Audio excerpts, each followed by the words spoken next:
Buenos días, bienvenidos al ciclo de actividades por videoconferencia que brinda el Colegio Público de Abogados de la Capital Federal. Hoy, como actividad organizada por el Foro de Iniciación Profesional, contamos con los doctores Julio Golodny y Oscar Pellicori, que nos hablarán de juicio oral. Les recomendamos que mantengan los micrófonos en silencio para evitar interferir en la locución de los expositores y de surgir alguna pregunta, la realicen vía chat. Ahora sí, le damos la palabra a los doctores. Bienvenidos. Buenos días. Supongo que me escuchan. Yo soy Oscar Pellicori. Y seguramente ustedes van a tener que de alguna forma soportarnos durante estas charlas en este mes, en las que vamos a hablar de cosas que cabe reflexionar si tienen hoy vigencia o mucha vigencia, y especialmente si las van a tener dentro de un tiempo, ¿no es cierto? Porque tenemos que hablar sobre juicio oral, y realmente la realidad, la pandemia, el encierro, es decir, nos ha trastocado por completo las cosas, y lo que advertimos es que la forma en que los tribunales hacen los juicios orales, salvo algunos casos en forma presencial, en realidad es una forma desnaturalizada del debate oral, porque justamente el espíritu de la ley, cuando se habla de juicio oral, es tal vez lo más importante, es la inmediación, es decir, la inmediación que tiene el juez con todas las partes reunidas en un mismo momento, donde se colecta la prueba, donde los jueces del tribunal reciben las impresiones, hasta los más pequeños gestos, donde teóricamente, de acuerdo al principio de publicidad, pueden asistir un número indeterminado de personas mayores de 18 años, que hoy día con la cuestión del Zoom tiene que, en fin, el sistema lo puede permitir, pero prácticamente no se, en la práctica no se advierte, ¿no es cierto? Es decir, hay principios de los cuales vamos a hablar que hoy día están, insisto, están desnaturalizados, y que dudosamente en el futuro, ojalá que yo esté equivocado, dudosamente puedan llegar a restablecerse en su totalidad, porque estimo que, digamos, el sistema judicial se está acostumbrando a la comodidad que tal vez le representa esta situación, ¿no es cierto? Donde los abogados no tenemos que ir a ver a los jueces, no podemos ir a ver a los jueces, salvo en cuestiones especiales, pidiendo turno.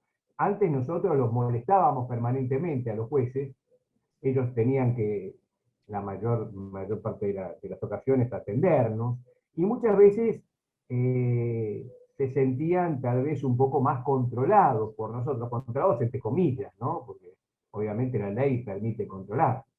Pero bueno, hoy día el sistema es un poco cómodo para ellos, en detrimento de nuestra actividad, porque imagino que todos los que están escuchándonos, escuchando estas cuitas, procuran ganarse el sustento con la actividad diaria, ¿no es cierto? Y bueno, ahí es donde estamos un poco embromados. Creo que, Julio, coincidís con esta apreciación, ¿no es cierto? Sí, por supuesto. Lo que, digamos, sobre todo para quienes somos, por una cuestión generacional, hemos vivido otros momentos y otros tiempos, y somos o estamos en condiciones de de advertir las diferencias y cómo se ha desnaturalizado paulatinamente cada una de las características que hacen al debate oral y público.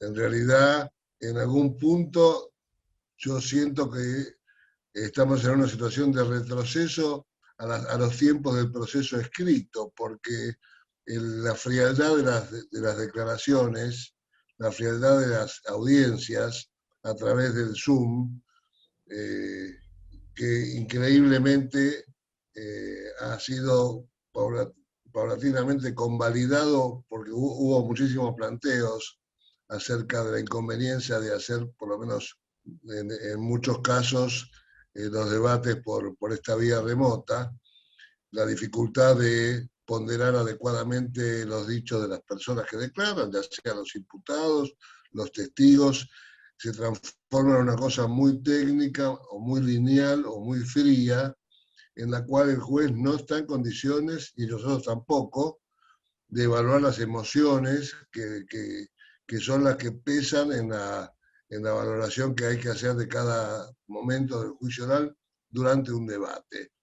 Más allá de las posibilidades o de la imposibilidad de controlar si la persona que declara verdaderamente está solo frente a la cámara, si tiene un apuntador, si tiene algún apunte, por encima de esas posibles trampas que seguramente se han dado y se seguirán dando, aún prescindiendo y aún descontando que todo el mundo actúa de buena fe y sin ayudas, igual la valoración de lo que una persona declara a través de una pantalla y a través de una lámpara, a través de un Zoom, con todo el cansancio que además produce, disminuye la fidelidad que cada juez, que cada operador del sistema tiene que tener a su alcance para hacer su tarea. Y esto repercute negativamente, muy negativamente. Bueno, dijiste, Oscar, al principio, yo creo que ya entrando en un terreno crítico, los jueces han entrado en una zona de confort de la cual va a ser muy difícil sacarlos. No, por supuesto. Creo que no tenemos nos la equivocamos. oportunidad por ahí de hablar con jueces. Fíjate que siempre te dicen, no, estamos trabajando más que nunca, sacamos 8 sentencias, 10 juicios, 20 juicios, pero hay que ver cómo se sacan. Y no es una máquina de hacer chorizos que sale como si fuera una producción serial, porque volvemos a la práctica lentamente, quizás tan criticada de juzgar expedientes y no conductas, porque de esto se trata, y este es un defecto que yo veo, no soy el único, ni vos tampoco, en lo que es el juzgamiento a través de esta vía, aún en aquellos casos donde en algunos tribunales aceptan algo así como una cosa de semipresencial, no tengo muy claro con qué criterio, tampoco tengo muy claro por qué un cajero de Carrefour o de Coto puede ir a trabajar y un juez no, por ejemplo, ¿no? ¿Qué cosa distinta es atender al público en una farmacia o en un supermercado o hacer un debate, si se podrían hacer debates con todas las garantías protocolares que puede imponer el COVID?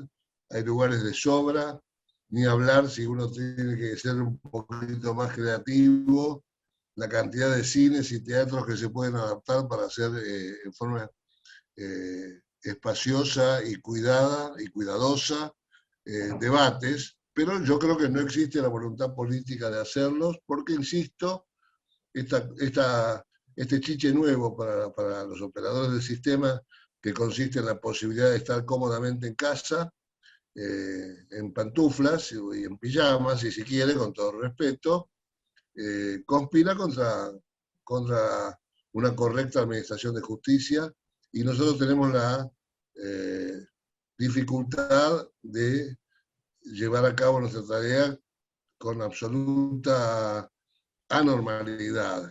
Y esto es lo que es realmente un problema, más allá de la capacidad que tengamos de ir adaptándonos, como ha sucedido históricamente, a todos estos avatares. Pero bueno, seguramente los colegas tienen sus comentarios para hacer al respecto y espero que de esta charla salgan algunas conclusiones que por ahí sean de utilidad para todos.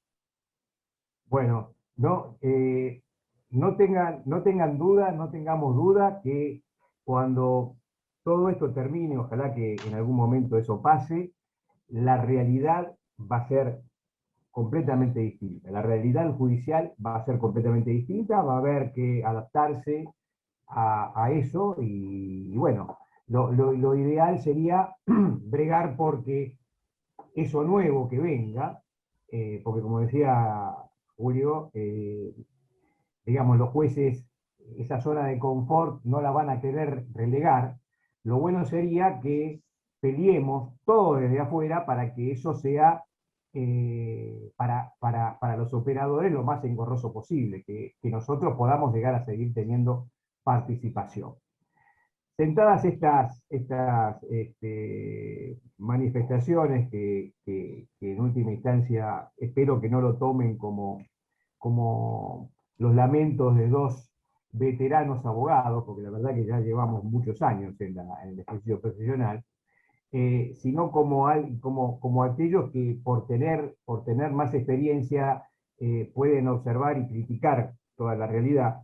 Sentado esto, vamos un poco a adentrarnos en aquello que era específicamente el tema de la jornada de hoy, que es el juicio oral. Pero para hablar del juicio oral, brevemente lo que tenemos que hacer mención es que sabemos todos, se supone o presumimos que está estudiado en la facultad, que el proceso penal tiene dos etapas. La primera, que es la etapa instructoria o investigación penal preparatoria, es aquella en la cual se colectan todos los elementos de prueba para establecer si existió un hecho ilícito y si el imputado ha tenido alguna participación en ese hecho ilícito. Cuando el juez de la instrucción llega a esa conclusión de que efectivamente eso pasó, se clausura la etapa instructoria y el proceso se envía a un tribunal oral, que es el que va a hacer el juicio oral. Lo único que hay oral del juicio es el debate, la audiencia de debate. Todo lo anterior, o la mayor parte de lo anterior, o casi todo, es escrito. Así que lo único oral es eso que nosotros decimos que se está desnaturalizando. Antes de entrar, hay que tener en cuenta que en su momento, cuando el juez de instrucción recibe los requerimientos de elevación a juicio, tanto sea de la querella si la hay, como del fiscal, oportunidad prevista en artículos 346, 347 y siguientes del Código Procesal Penal, tiene que darle vista de esos requerimientos a las partes, a los defensores, para ver si se oponen a la elevación a juicio, no instan el sobreseimiento, pero allí hay algo que hay que tener en cuenta, hay una modificación del artículo, creo que es el 349, una modificación que en ese momento, cuando nos dan esa vista a los defensores, tenemos que manifestar si cuando se haga el juicio queremos que lo haga un tribunal colegiado o en aquellos casos que no superan el delito previsto no supera los 6 años de prisión, estamos de acuerdo con que lo haga un juez unipersonal. Tengamos en cuenta esta situación, porque algunos se nos ha pasado ese detalle, esa modificación, y en algún momento puede tener importancia. Ustedes tienen que contemplarlo si ustedes van a seguir con el caso, hasta el debate oral. Van a tratar de ver con quién lidian, contra un juez o contra 3. Pero bueno, cuando el proceso ingresa al tribunal oral, lo primero que debe hacer el tribunal es, digamos, analizar si se han cumplido las prescripciones de la instrucción. Es decir, fundamentalmente, los jueces del tribunal oral, ya sea en aquellos casos en que es unipersonal o en aquellos casos que es tribunal colegiado con un presidente y 2 vocales, analizan la instrucción y tratan de establecer si no hay nulidades, porque ustedes saben que las nulidades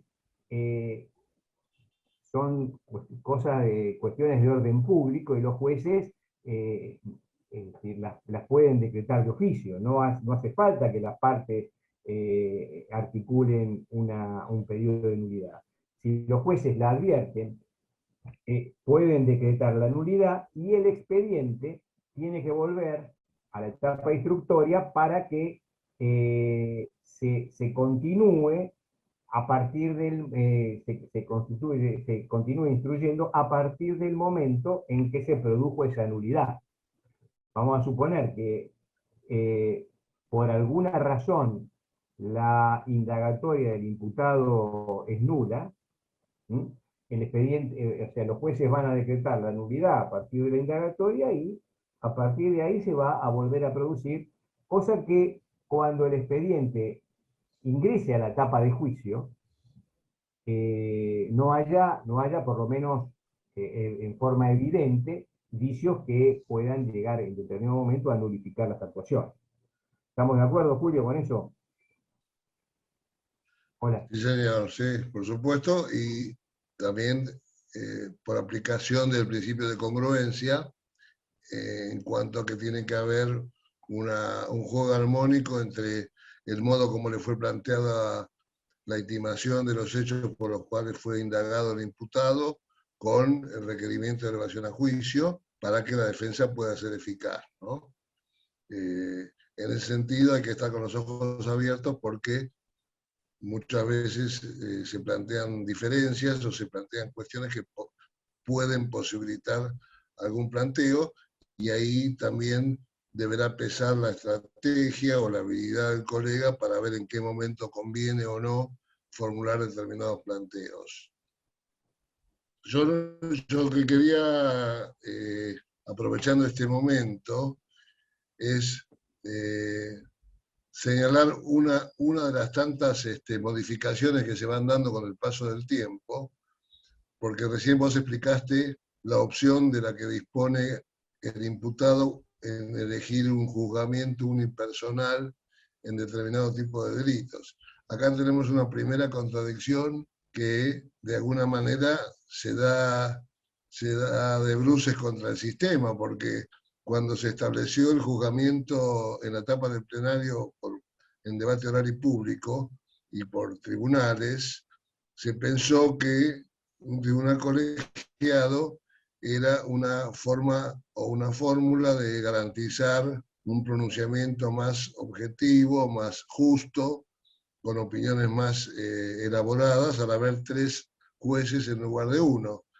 Sin embargo, con la excusa, que por otra parte tampoco está del todo mal, de desagotar los tribunales de tanto trabajo, se empleó esta práctica de sugerir que en algunas causas el juzgamiento pueda ser efectuado por un solo juez, lo cual desvirtúa la idea del tribunal, desvirtúa la actuación colegiada, y en la práctica cada juzgado se ha transformado en 3 juzgados al mismo tiempo, porque aún en aquellos casos donde el imputado elige el juzgamiento por los 3 jueces en forma colegiada, la realidad nos indica que el que lleva la voz cantante es el que preside el juicio, la vocalía que preside el juicio, y los otros 2 jueces suelen ser una figura figuras decorativas, ¿no es cierto?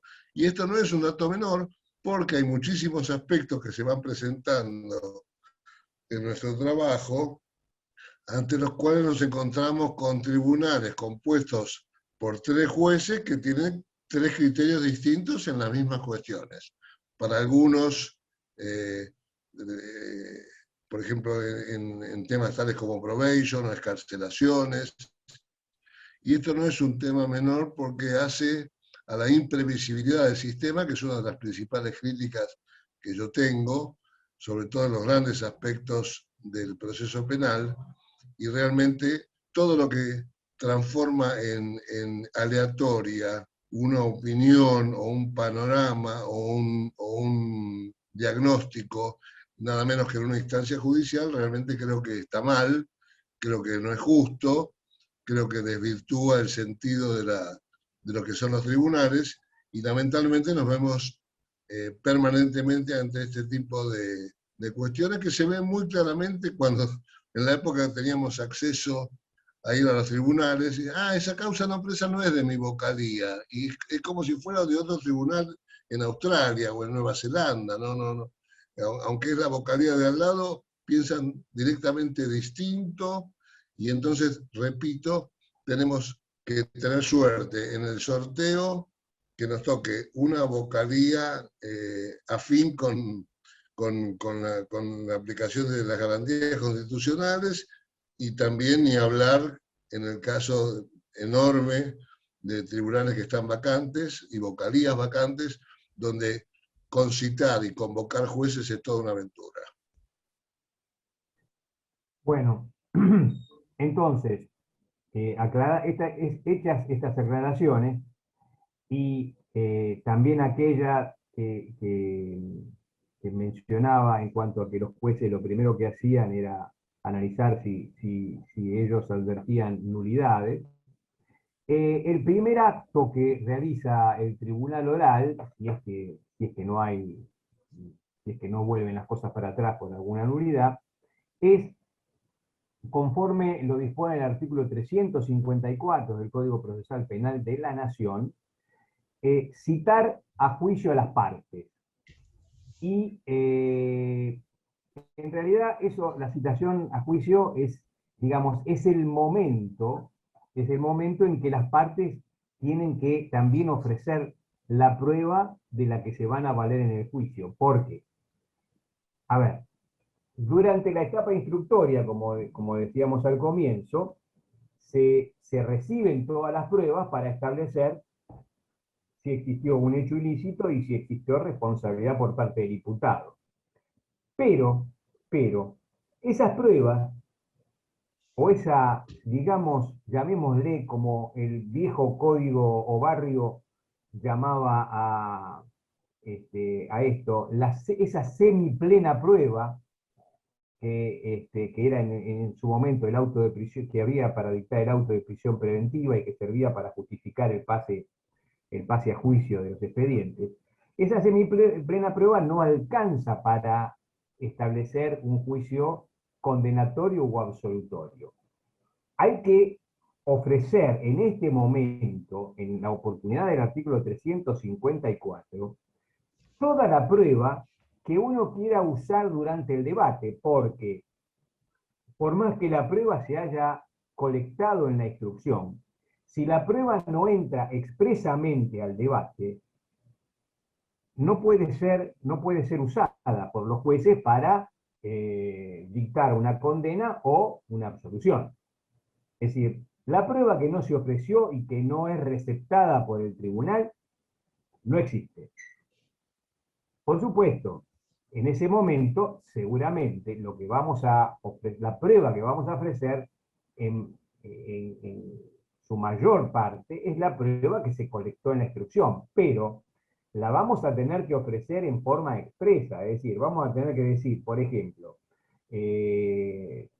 ofrezco que se incorporen por lectura, no sé, determinados documentos que fueron colectados durante la instrucción, no sé, un allanamiento, en una prueba informativa, esas cosas vamos a tener que solicitar que se incorporen por su lectura, porque teóricamente eso, supongamos, un documento, lo que vamos a tener que hacer es, o sea, teóricamente va a tener que ser leído en el juicio, aunque de hecho muy pocas veces son leídos los documentos. Generalmente se suelen dar por leídos, pero llegado el caso, ustedes tengan presente para el momento del debate que si hay algún documento que les interesa especialmente que se lea para que los jueces lo adviertan, van a tener que pedirlo en el momento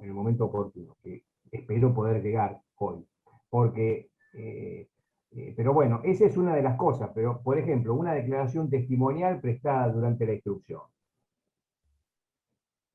Lo que tenemos que hacer, si nos interesa esa declaración, es ofrecer el testimonio durante el debate del testigo, aun cuando haya declarado durante la instrucción. En forma supletoria, algunas veces podemos pedir que se incorpore por lectura la declaración del testigo, pero para que se incorpore por su lectura, tiene que haber conformidad de todas las partes. Con lo cual, no nos tenemos que arriesgar a no ofrecer una prueba que nos pueda llegar a servir para aquello que nosotros estamos procurando, ¿no es cierto? La defensa o la acusación, ¿no es cierto? ¿Querés decir algo, Yo Julio? quería hacer una salvedad, Oscar, sí, en este tema que es importante, que muchas veces puede pasar y pasa, que llegamos a la etapa del debate y no tuvimos la oportunidad o no interveníamos todavía en la causa cuando se produjo alguna declaración testimonial. Y en esas condiciones, el principio que se debiera aplicar, incluso a través de fallos Benítez de la Corte, es la posibilidad de solicitar la reproducción de la prueba, de esa declaración testimonial, para poder tener el control como abogado defensor de lo que diga ese testigo, aunque haya declarado. En ese sentido, muchas veces sucede que las partes pugnan por incorporación por lectura de testimonios que se produjeron en la etapa instructoria cuando la parte no tuvo la oportunidad de controlarla y ese testigo, por ejemplo, no está pudiendo ser ubicado.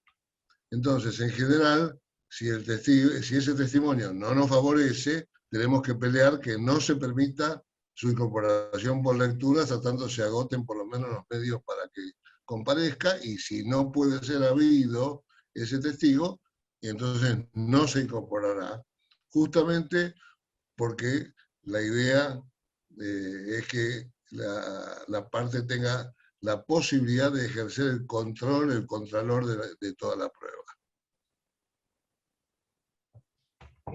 Por supuesto, lo que vamos a tener que vigilar es la incorporación de aquello que a nuestra parte le convenga, porque esto no es que vamos a tener que ofrecer toda la prueba. A ver, si yo soy defensor, yo trataré de ofrecer la prueba que beneficie a mi parte. Y en todo caso, la acusación del fiscal o de la querella que ofrezca la prueba que él crea conveniente. Cuando Por ahí, ofrecemos... Oscar, discúlpame, también hay que aclarar en este momento que una vez que cada parte ofrece, mejor dicho, una vez que el tribunal admite una prueba, un testigo, ya el testigo deja de ser de la parte y pasa a ser del tribunal. Con lo cual, a veces, muchas veces, nos damos cuenta que un testimonio, que una persona citada como testigo no nos convence que declare o no nos conviene, y si pretendemos desistirlo, vamos a necesitar la conformidad, como dijiste al principio, de las demás partes para poder desistirlo. No es así, no es automático, ni es porque nosotros lo ofrecimos, nosotros lo desistimos, porque una vez que ha sido admitido, ya el testigo es de todos. Sí, claro. Por eso tenemos que ser cuidadosos con la selección de la prueba que queremos ofrecer, ¿no es cierto? Eh, pero bueno, los testigos podemos, o sea, lo que no hay, o sea, los testigos que vayamos a ofrecer, no tenemos, no hay necesidad de ofrecer un pliego de preguntas. El interrogatorio es libre durante el debate.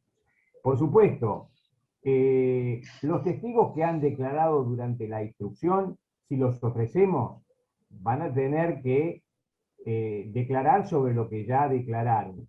Y si hay alguna cuestión nueva sobre la cual tengamos que interrogarlos, vamos a tener que mencionarla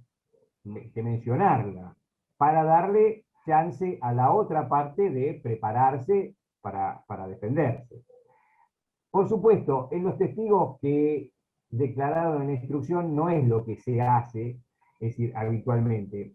Generalmente se ofrece el testigo y después, durante el juicio, se le declara, o sea, se le pregunta sobre todo lo que declaró en la instrucción e incluso se le suele ampliar sobre otras cosas. Pero tengan presente que también en esta oportunidad podemos ofrecer testigos nuevos para exponer en el debate. Entonces, sobre esos testigos nuevos, que tampoco hay obligación de acompañar un pliego de interrogatorio, sí vamos a tener la obligación de señalar sobre los aspectos que va a exponer el testigo. Por ejemplo, no sé, el testigo fulanito de tal que habría presenciado el hecho, o fulanito de tal quien teóricamente conocería tal aspecto del imputado, por ejemplo, un testigo de abono, ¿no es cierto? Pero bueno, en esta oportunidad del artículo 354, que las partes cuentan con 10 días, es un término común de todas las partes que se cuenta a partir de la última notificación. Hoy día, como las notificaciones son digitales, generalmente se hacen todas de una vez, y entonces son 10 días hábiles. Son 10 días hábiles. Hay que tenerlo en cuenta. Todas las partes ofrecen su prueba, pero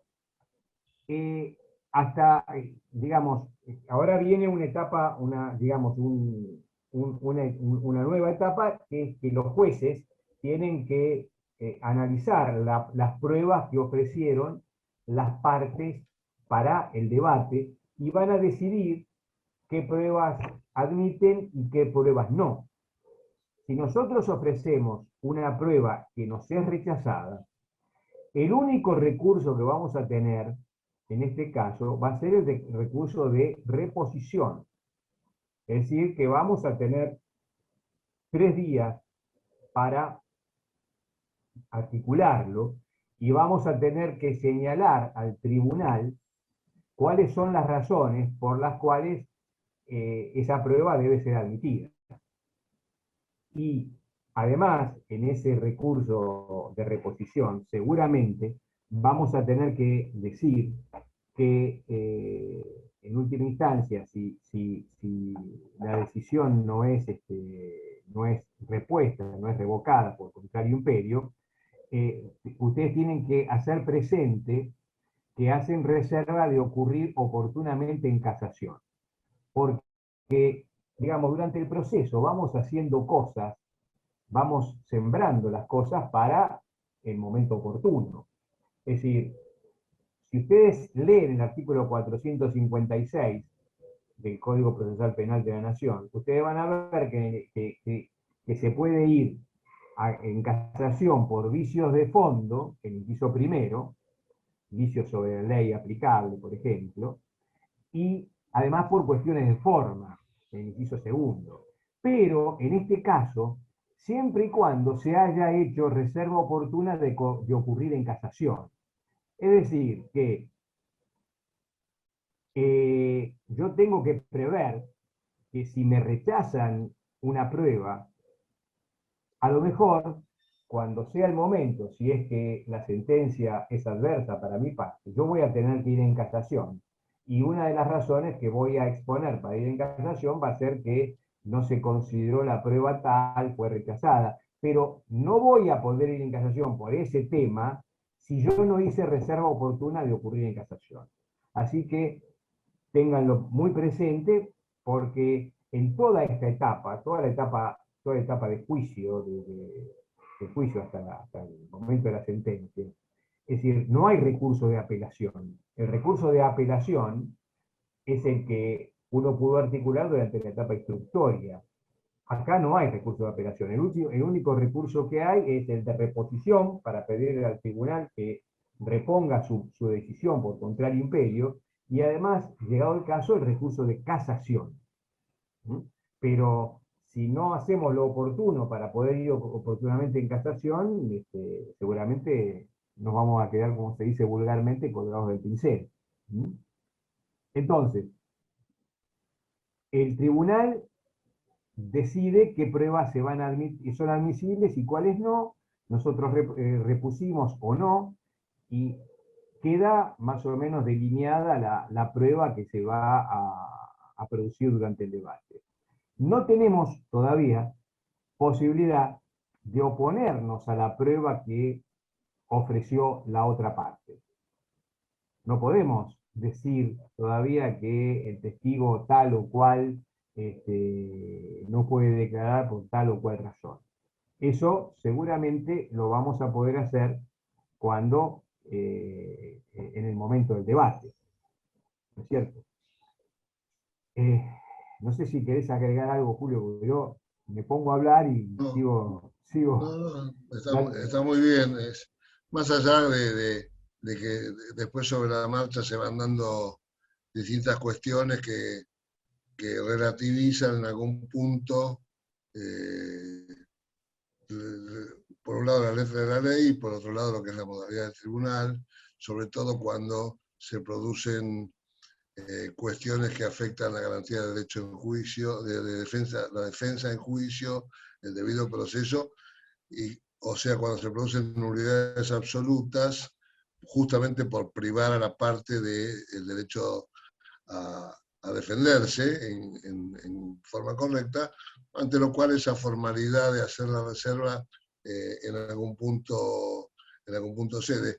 Por ahí lo que es importante en este momento, Oscar, es decir que durante la etapa de ofrecimiento de prueba, o sea, la citación a juicio, también hay algunas diligencias probatorias que no son susceptibles de ser producidas durante el debate y que por lo tanto generan lo que se denomina instrucción suplementaria. Es decir, aquellas diligencias que exigen un determinado tratamiento, ya sea, por ejemplo, la prueba de informes, por ejemplo, la prueba pericial, claro, que se hacen en lo que se llama instrucción suplementaria, que es el momento en el que la parte tiene que solicitar por instrucción suplementaria la realización de un peritaje caligráfico, un peritaje contable, el libramiento de distintos oficios, justamente para ir incorporando al debate la información que es necesario recabar merced a la utilización de esa vía idónea, que puede ser un peritaje o una prueba de oficios. En ese momento, las partes, en el caso de los peritajes, tienen la posibilidad de proponer puntos de pericia, tienen la posibilidad de proponer peritos de parte, y los peritos después, digamos, reciben las notificaciones del caso como para poder hacer su cometido junto con los peritos oficiales, y luego de la elaboración de toda esa instrucción llamada suplementaria, se declara la finalización. Esto por supuesto que no es tan fácil como nosotros lo decimos, porque se presentan innumerables posibilidades de todo tipo, pero recién cuando culmina la instrucción suplementaria, el expediente está en condiciones de ser, de recibir la fijación de la fecha de debate, que es el momento crucial del juicio oral y público, y donde se supone que se va se va a elucidar la cuestión y donde vamos a tener una condena o una absolución. En el medio de todo esto también se suscitan cuestiones de diversa índole, porque también puede haber o pueden ir apareciendo lo que denominamos los modos alternativos de la finalización del proceso, ya que, como ustedes seguramente saben, además del juzgamiento en sí, de la conducta sujeta a debate o a juicio, hay posibilidades de lo que se denomina un juicio abreviado, lo que se denomina la probation o la suspensión del juicio a prueba, que si bien tienen un ámbito temporal fijado por la ley, en realidad las garantías constitucionales están por encima de esa temporalidad y muchas veces el mismo día de comienzo de debate uno tiene la necesidad o la posibilidad de plantear un juicio abreviado o una probation, con lo cual todo, insisto, como lo dijimos hace un rato, todo se vuelve relativo. Esto será oportunamente cuestión de que el colega valore cuál es la conveniencia, sabiendo de antemano que ya el hecho de llegar a un debate oral y público nos coloca en una situación de, en la que el panorama condenatorio estadísticamente supera al absolutorio y por eso muchas veces uno tiene que optar por esas soluciones que son las menos graves. Oscar, hay algunas preguntas, no sé si las queremos... Y acá hay una que me parece que la vamos a contestar primero, Sí, porque tiene que ver hay con el dos, ofrecimiento de decime dos. prueba, pero acá hay una colega nos hace una pregunta, en caso de un supuesto fraude con tarjeta de crédito o phishing, si se puede pedir informes al banco. Mire, la recomendación por la experiencia es esta. Primero, los bancos son totalmente remisos a aportar cualquier cosa que les pueda perjudicar. Estas cosas generalmente hay que hacerlas durante la instrucción. Hay que conseguir que el banco aporte o se le saquen a través de diligencias compulsivas como allanamientos, es decir, las cosas que puedan llegar a probar los hechos. Porque estas cuestiones de phishing, que hoy en realidad quedan documentadas o no, es decir, en forma digital, porque son todas cuestiones electrónicas, si uno no las colecta durante la instrucción, difícilmente pueda llegar a conseguirlas. Difícilmente los bancos le vayan a aportar, por ejemplo, las filmaciones de la gente que pueda retirar el dinero, porque generalmente todo eso, es decir, ellos consiguen, es decir, digamos, beneficiarios a los cuales le toman los números de documento y alguien retira el dinero.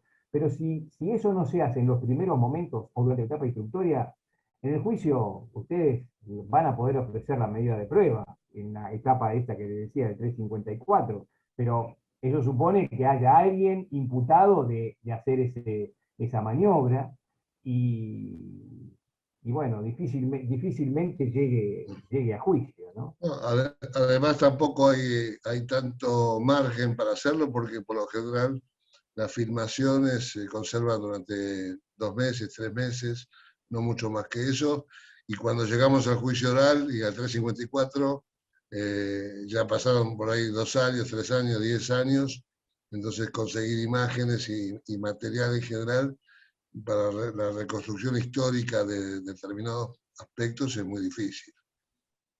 Acá preguntan también hasta qué momento puede pedirse la instrucción suplementaria. En realidad, hay diligencias. El tribunal de juicio no hace, digamos, no hace instrucción. Para eso está la instrucción, el juez de la instrucción.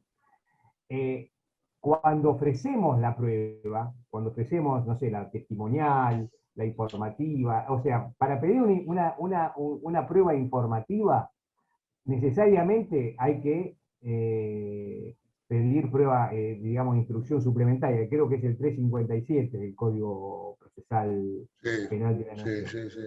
Eh, Todo eso hay que pedirlo en el momento de ofrecer la prueba.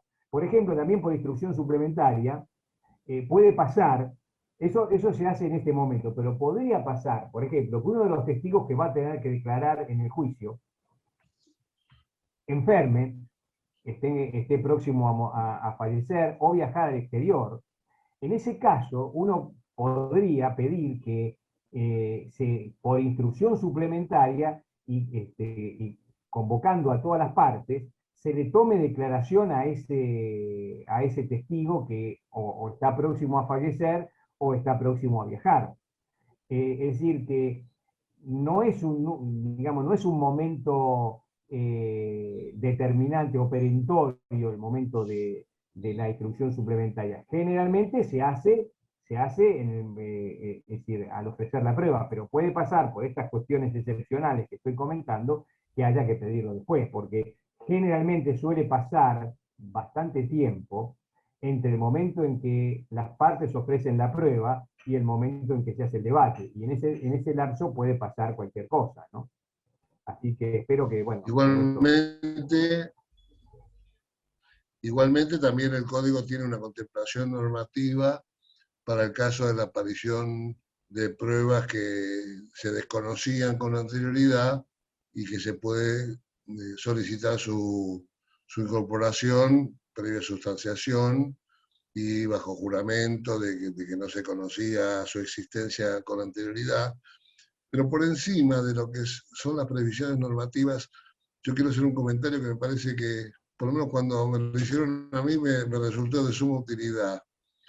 Y es que no olviden que en todos los casos la legislación civil y comercial, el Código de Procedimientos en materia civil y comercial, es de aplicación supletoria.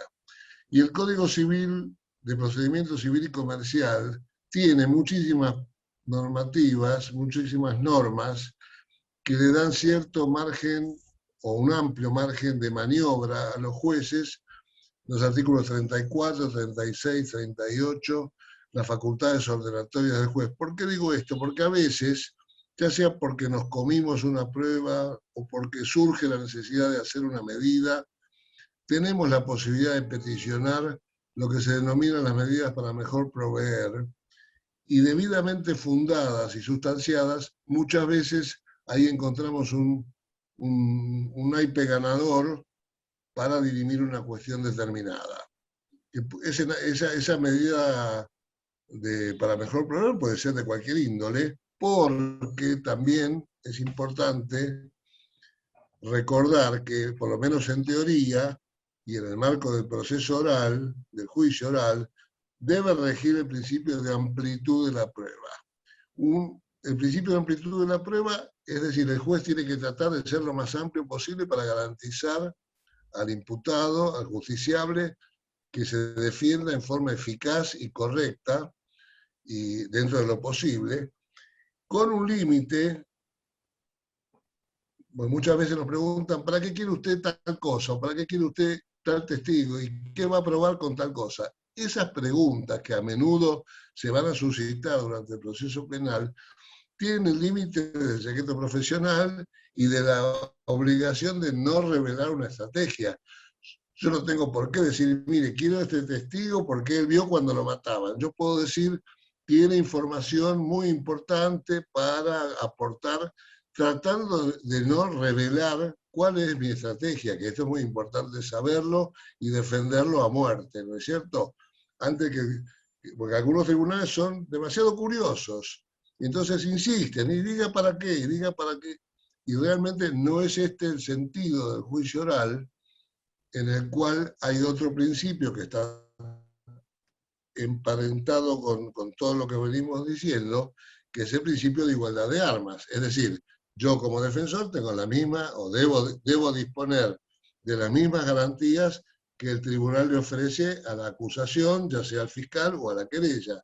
Con lo cual hay que estar con los ojos muy abiertos en este tipo de cuestiones y defender a muerte cuando uno tiene esa información tan valiosa y no desvirtuarla, anticipándonos y contándonos a modo de spoiler cómo va a terminar la película, ¿no?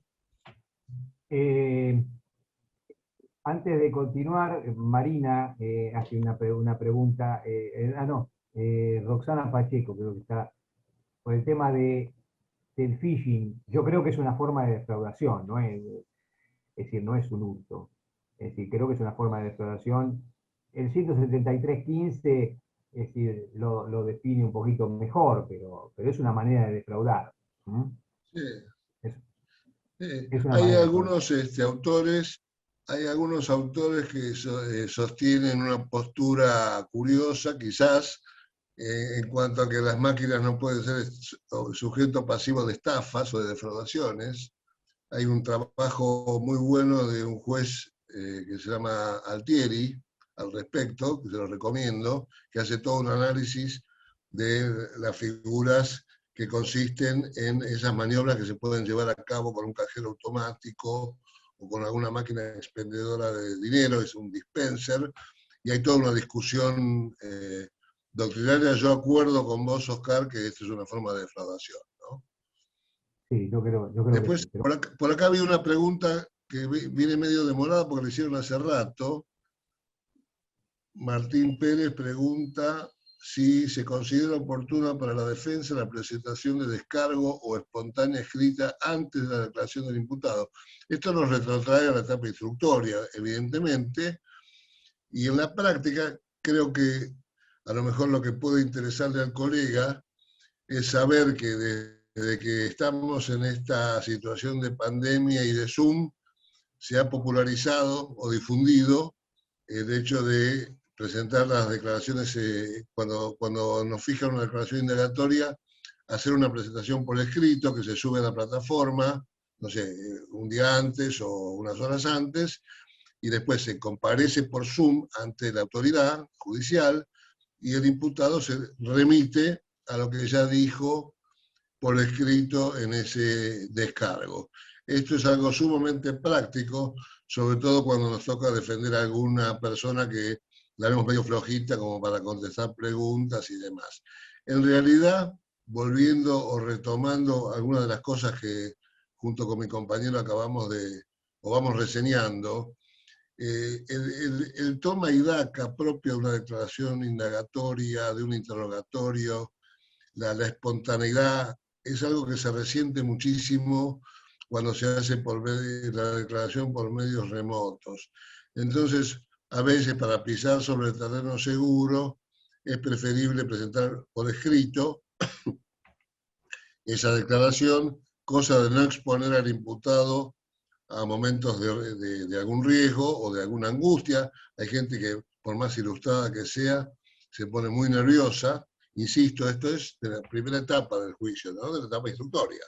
Pero lo mismo vale para la declaración indagatoria que tiene la posibilidad de prestar el imputado durante el debate, que dicho sea de paso, es el primer acto posterior a la apertura del debate que se celebra, es decir, el tribunal invita al imputado a prestar declaración indagatoria.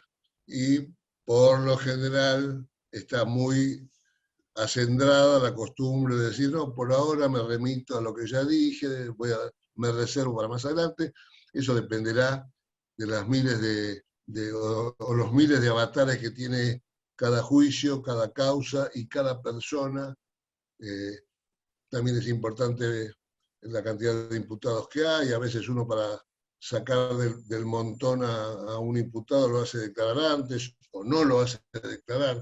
En fin, esta es una parte que para mí es la más interesante de nuestra actividad, que es la estrategia, que cada uno la tiene que elaborar con el tiempo suficiente, porque una vez que uno se equivocó en la estrategia, es difícil después remontarlo, ¿no? no sé cómo estamos de tiempo, Marina.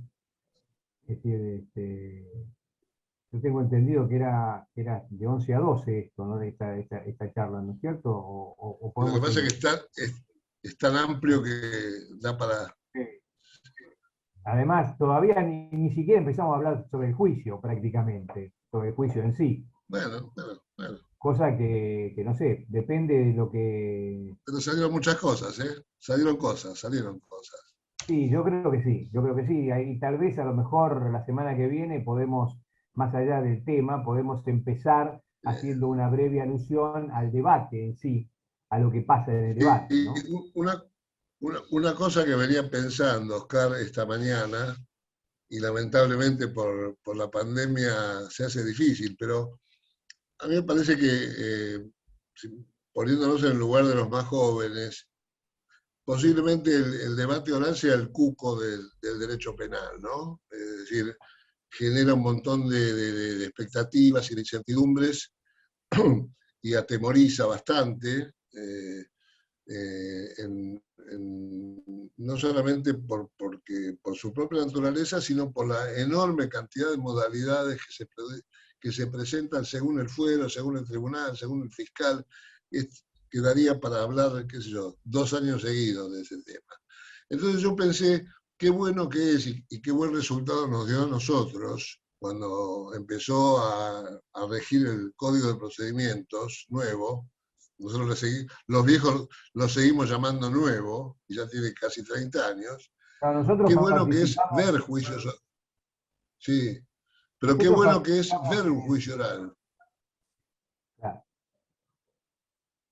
claro, está bien, Yo decía, mi consejo era, traten de ver la mayor cantidad de debates posible, porque es la forma no solamente de aprender, sino de conocer las mañas de los jueces, de los fiscales, de los abogados, y de perderle el miedo, porque si hay algo que he visto muchas veces sí. en los debates, es como muchísima gente tiene muchísimo temor de expresarse en forma, permanentemente en forma oral, y ahí es una dificultad. Incluso cuando hablo de las dificultades de la gente en expresarse, incluyo a los jueces, ¿eh? No piensen que los jueces son unos fenómenos.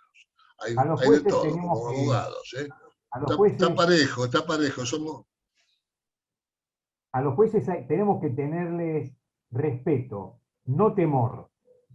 Por eso, cuando El les mismo respeto toque, que nos tendría que tener a nosotros, ¿no? por supuesto, pero eso es lo que hay que internalizar. Son personas como El nosotros que doctor, se recibieron de abogados en las mismas facultades que nosotros, aunque ellos crean que pertenecen a una casta superior. ¿Mm? por supuesto, Porque, todavía nos hacen poner de pie cuando entran. Tiene bueno, está muchos bien, capítulos de la ley y el orden, muchos esa es capítulos de la ley y el orden en su haber. la investidura, ¿no? Hay que respetar la investidura, pero bueno, no, lo que yo quería, el bocadillo que quería introducir cuando vos hablaste del el código nuevo, para nosotros el código que rige actualmente, aunque está totalmente reformado y en cualquier momento va a terminar de ser reemplazado, en realidad es un código nuevo que rige desde el año 1992. Nosotros asistimos al debate encendido que se produjo en su momento sobre el sistema oral y el sistema escrito. Tanto es así que Claro, se han escrito trabajos y por supuesto se terminó concluyendo que el código que tenía que regir era oral, o el sistema que tenía que regir era oral. Pero en la práctica, como lo hemos expuesto al comienzo, hoy día está totalmente desnaturalizado, totalmente desnaturalizado.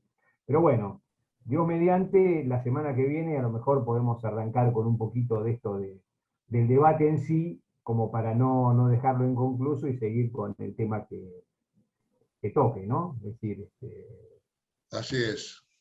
no sé, supongo que estamos dentro del límite, ¿no es cierto, Marina? Sí, sí, sí, sí, sí. Sí, ya estamos en horario y no hay más preguntas. Muchísimas gracias. Bueno, Bueno, será seguimos el hasta martes próximo. la semana que viene, si Dios quiere. Saludos a todos.